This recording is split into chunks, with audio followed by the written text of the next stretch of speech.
हमारे साथ प्रोफेसर सुरंजन दास जी हैं, वाइस चांसलर कलकत्ता यूनिवर्सिटी, जाने माने शिक्षाविद। हम उनका भी यहाँ हार्दिक स्वागत अभिनंदन करते हैं।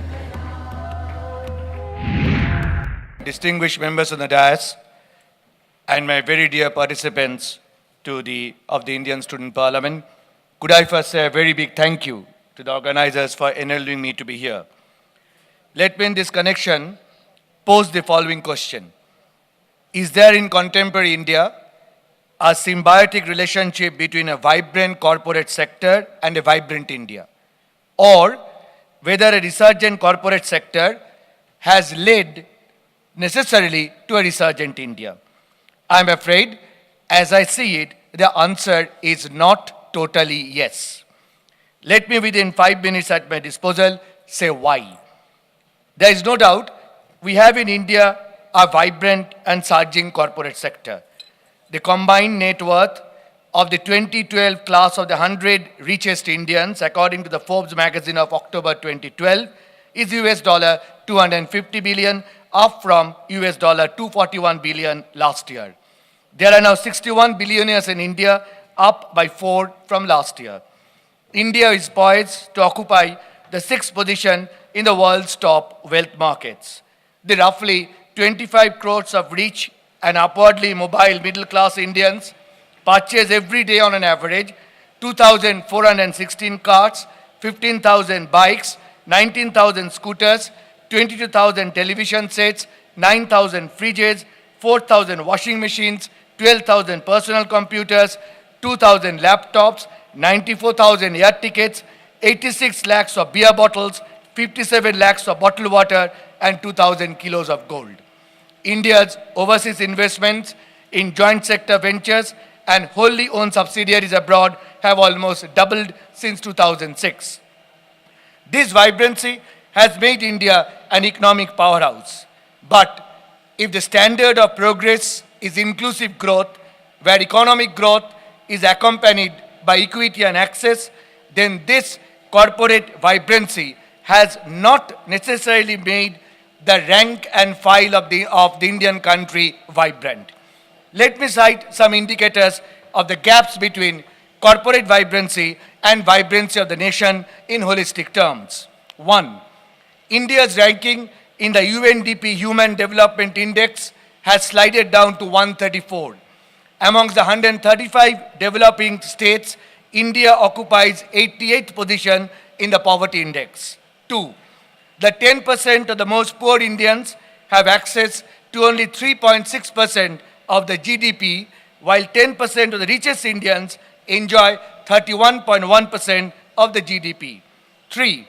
India ranks a poor 65th in the global hunger index. 4. 40% of the children in India are malnourished. 5.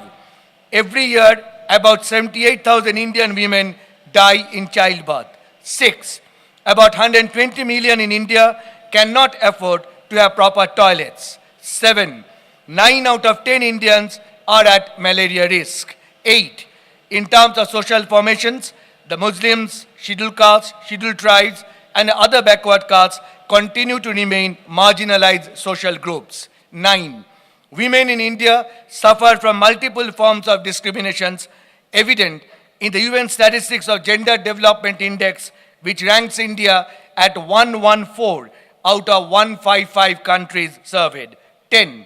An estimated 13.5 million children between 6 to 13 years of age are still out of school. The gross enrollment ratio in higher education is far below the average level. 12. The adult illiterate population in India is 44.2%, while for China, Sri Lanka, and Thailand, the figures respectively are 15%, 8%, and 4%. And 13. Regrettably, India has slided down to 85th place from the 72nd rank in the Global Corruption Index. The Indian Republic today, friends, is thus split into two halves. We have the approximate 836 million who comprise the poor and vulnerable sections, and on the other hand, we have the 210 million who constitute the middle class and the 14 million who represent the higher income group. We thus have a dichotomous situation where when thousands are joining weight reduction clinics, millions are struggling not to lose weight by fighting starvation. Surely the indicators that I have cited do not support the hypothesis that a vibrant corporate India has led to a vibrant India. Now, how do we solve this dichotomy? As I see it, the solution lies in inclusive economic growth, where economic growth goes hand in hand with distributive justice. This cannot be ensured only through state efforts, but state efforts have to be supplemented by corporate social responsibility. This axiom is certainly in consonance with Mahatma Gandhi's notion of social trusteeship, and I quote from the father of the nation, I quote, that no matter how much money we have earned, we should regard ourselves as trustees, holding this money for the welfare of our neighbors. I must know that all my wealth does not belong to me. What belongs to me is a right to an honorable livelihood. Swami Vivekananda, whose 150th birth anniversary we are celebrating today, also reminded us in the same vein, and I quote, they alone live who live for others. The rest are more dead than alive, unquote. Friends, if this conviction can be generated within the corporate sector, who's one of the best representatives is present in the dais today, we can establish a positive relationship between a vibrant corporate sector and a vibrant India. That is the future we should aspire for, to ensure which we need to motivate young generation, for which meetings like the present are of crucial significance. Thank you very much indeed.